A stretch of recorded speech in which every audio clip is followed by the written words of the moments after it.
पति की गैरहाजिरी में बनी घटना। 19 साल का दिलीप शहर में पढ़ाई करने आया था ताकि अपने माँ बाप के सपनों को साकार कर सके। कहने को तो यह शहर बहुत बड़ा था, हजारों मकान थे, पर दिलीप को रहने के लिए एक छत तक भी न मिल सकी। एक कुंवारे लड़के को कौन किराएदार रखने का जोखिम उठाता। दर दर भटकने के बाद आखिरकार उसे सिर छिपाने को एक जगह मिल गई, वह भी पेइंग गेस्ट के तौर पर। मिसिज कल्पना अपनी बहू मिताली के साथ घर में अकेली रहती थी। उनका बेटा कहने को तो कमाने के लिए परदेश गया हुआ था, पर पैसे वह कभी कभार ही भेजता था। बेटा, तेरे यहाँ रहने से हमें 2 पैसे की आमदनी भी हो जाएगी और रोहित की कमी भी नहीं लगेगी। जैसा हम खाते पीते हैं वैसा ही तुम भी खा लेना।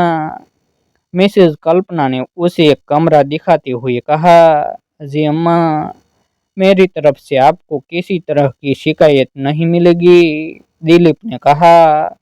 उसकी रहने और खाने की समस्या एक साथ इतनी आसानी से हल हो जाएगी, यह तो उसने सपने में भी नहीं सोचा था। अब वह पूरा ध्यान पढ़ाई में लगा सकता था। दिलीप को केवल और केवल अपनी पढ़ाई में ध्यान लगाते देख मिसेज कल्पना को बहुत खुशी होती थी। खाना पहुंचाने वे दिलीप के कमरे में खुद आती और उसे ढेरों आशीर्वाद भी दे डालती। सब कुछ ठीक चल रहा था। एक दिन अचानक मिसेज कल्पना बीमार पड़ गई। उन्हें अस्पताल दिलीप ही लेकर गया।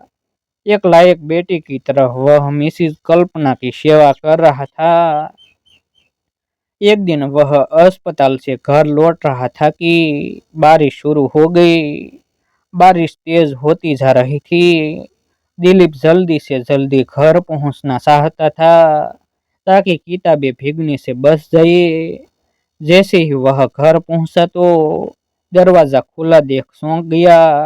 वह घर के भीतर दाखिल हुआ तो आंगन का नजारा देखकर अपनी सूझ बूझ भूल गया। मिताली लहंगा ब्लाउज पहने बरसात के पानी में नहा रही थी। भीगे कपड़ों में उसका सौंदर्य और भी गजब ढा रहा था। यही वजह थी कि दिलीप एकटक मिताली को निहारता रह गया। इतनी करीब से जब दिलीप ने मिताली के आकर्षक बदन को भीगते हुए देखा तो जैसे उसकी धमनियों में बह रहा रक्त तो उबाल खाने लगा। तुम कब आई? दिलीप को सामने पाकर मिताली चौंकते हुए बोली। उसने कोई जवाब नहीं दिया। एकटक वह अपनी लाल लाल आंखों से मिताली की भीगी देह का अमृत पी रहा था। मिताली की नजरें दिलीप की शोले जैसी दहकती आंखों से मिली तो उसके बदन में भी जोर होने लगी। लाजवश उसका गोरा सीटा चेहरा गुलाबी पड़ता गया। न जाने ऐसा क्या हुआ कि मिताली अपनी जगह खड़ी न रह सकी। दौड़कर वह दिलीप के चौड़े सीने से जा लगी। दिलीप खुद पर काबू नहीं रख पाया और उसने बलिष्ठ बाहों के घेरे में मिताली को कसकर जकड़ लिया और अपने तपते होठ उसके लरजते होठों पर रख दिए। मिताली ने कोई प्रतिकार नहीं किया। देह के इस महासंग्राम में दोनों युवा तन देर तक गोते लगाते रहे। जब वासना का ज्वारा थमा तो दोनों एक दूसरे से नजरें चुराते हुए अपने आप कमरे में चले गए। तूने यह क्या किया दिलीप? जिस औरत ने तुझे बेटा समझकर अपने घर में रखा, उसी घर की बहू के जिस्म पर तूने डाका डाल दिया। दिलीप अपने ही सवालों में उलझ गया। पहले मैंने कहा कि मिताली खुद ही मेरी बाहों में आकर समा गई तो मैं क्या करता? देह सुख के उफान के आगे अच्छे बुरे का सवाल ही कहाँ रह जाता है। दिलीप ने मानो अपना पक्ष रखा। उधर मिताली अभी भी सामान्य नहीं हो पाई थी। आज एक अनजान पुरुष के संसर्ग में उसे अकल्पनीय सुख की प्राप्ति हुई थी।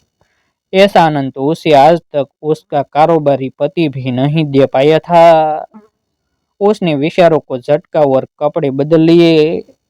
फिर चाय बनाई और टेर में एक कप रखकर दिलीप को देने चली गई। दिलीप सोने की तैयारी में था। मिताली को सामने खड़ा पाकर वह हड़बड़ा गया। लो चाय पी लो। पानी में इतनी देर भीगने के बाद चाय पीना ठीक रहता है। मिताली ने कप आगे बढ़ाते हुए मुस्कुरा कर देखा। सचमुच चाय अच्छी बनी थी। रात के खाने में मिताली ने उसकी मनपसंद करेले की सब्जी बनाई थी। न जाने कैसे मिताली को उसकी पसंद नापसंद का पता चल गया। यहाँ तक कि दाल सब्जी मिठाई में उसे क्या क्या पसंद है उसकी बाकायदा लिस्ट मिताली ने बना रखी थी। एक रात वह दूध का गिलास लेकर कमरे में आ गई। दिलीप को गर्मी लग रही थी। उसने ज्यादातर कपड़े खोल रखे थे। अचानक मिताली को सामने पाकर उसने तौलिया उठा लिया।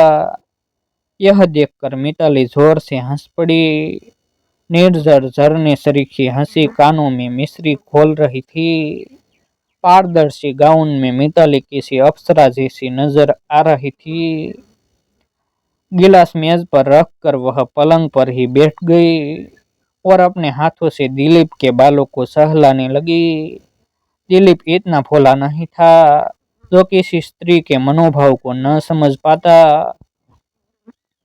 उस रात दोनों ने जी भर कर देह सुख भोगा।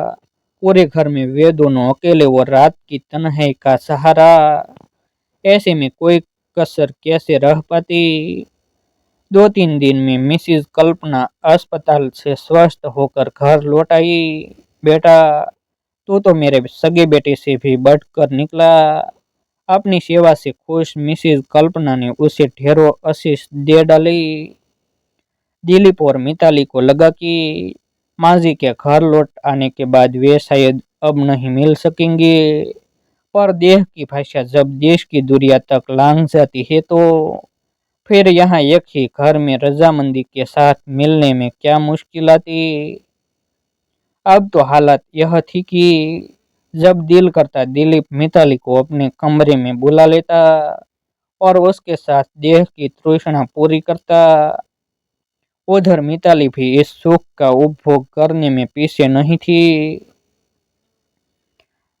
पति की अनुपस्थिति में किसी युवा स्त्री की देह जो सुख चाहती है, दिलीप वह सुख मिताली को प्रदान कर रहा था। देह सुख के भोग में दोनों शायद यह बात भूल गए कि सुख हमेशा अकेला नहीं आता, अपने साथ दुख भी लेकर आता है। मिताली के समर्पण ने दिलीप को निरंकुश बना दिया। वह हर कदम मनमानी करने लगा। मिताली उसके लिए जिस्म की भूख मिटाने वाली महज मशीन बनकर रह गई। भावना की जगह अधिकार हावी होने लगा। दिलीप एक पति की तरह हुक्म देकर उससे बात करता। एक बार तो उसने हाथ भी उठा लिया। मुझे लगता है मुझे गर्भ ठहर गया है, एक रोज मिताली ने कहा तो दिलीप जैसे आसमान से गिरा। मौज मजे के लिए बनाए गए संबंध में ऐसे मोड़ की कल्पना उसे नहीं थी। मैं दवा ला दूंगा। अगर बच्चे के पेट में होने की बात सामने आ गई तो हम कहीं के नहीं रहेंगे। दिलीप झुंझला कर बोला। इस बार तो गोलियां से बात बन गई, पर गर्भ ठहरने का डर हमेशा बना रहा। अब उनके मिलन में वह पहले जैसी गर्माहट भी नहीं रह गई थी। दोनों के लिए संबंध बोझ में तब्दील हो चुका था।